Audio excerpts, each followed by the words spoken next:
All right. Well, here we are. This is the Global Tea Break webinar series with Cami Hoysa. She is our guest speaker today. She is the CEO of Zoetica. Zoetica? Did I You pronounce did. that right? You did. I was concerned about pronouncing your last name and didn't even think about pronouncing Zoetica Media. Oh my gosh, I am so happy to have Cami here today.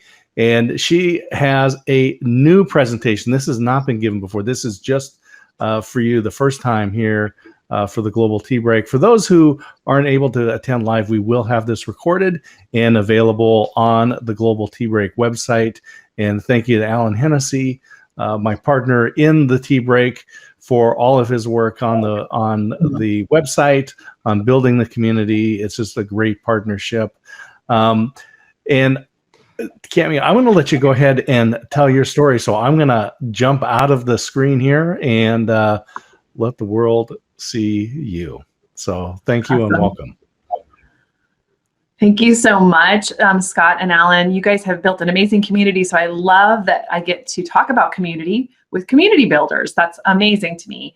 So I'm just going to start at the beginning.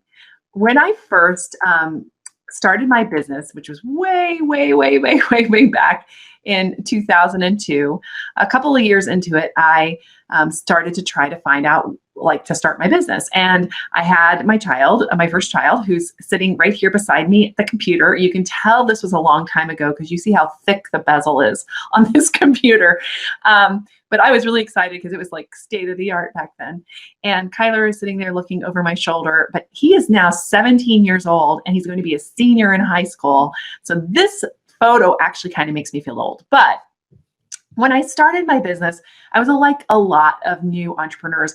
I was really excited to get started. I always wanted to have a consulting business, and I was in the public relations area, and now I do social media mostly. But I started in public relations, and I was extremely excited. And here was the thing: I moved all the way from DC, where I was the director of communications. I got married, moved all the way over to San Antonio. And there was just one problem. Well, this is the problem. I had no clients and no prospects, and I had no idea how I was going to do this thing. I had no idea how to start a business. I had nothing, no idea. And we were in this apartment while we were building a house. And my only friend that spring was these barn swallows. She had I think 3 broods of chicks during that, or baby birds during that spring. And I was absolutely 100% adrift. I had no idea what I was doing. And so I started a blog. That's what I did. And I started blogging and blogging and blogging. And here was the big problem with that. It's like nobody was listening to me. It's like nobody was home, right? You make all this content, you stick it out there, and then nobody responds to it. And that's exactly what happened to me. I was taking all of this stuff that I learned from being 8 years as a director of communications and a really kind of a high-end job where I was the national spokesperson.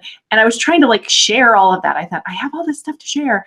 And nobody was listening. Nobody was listening. And my only friend was this barn swallow. It's the truth. So I wasn't really willing to give up. So I started to kind of think through this again. And what I realized is there was a lot of other people out there doing the same thing. They were blogging, they were interacting with each other. And so I started to go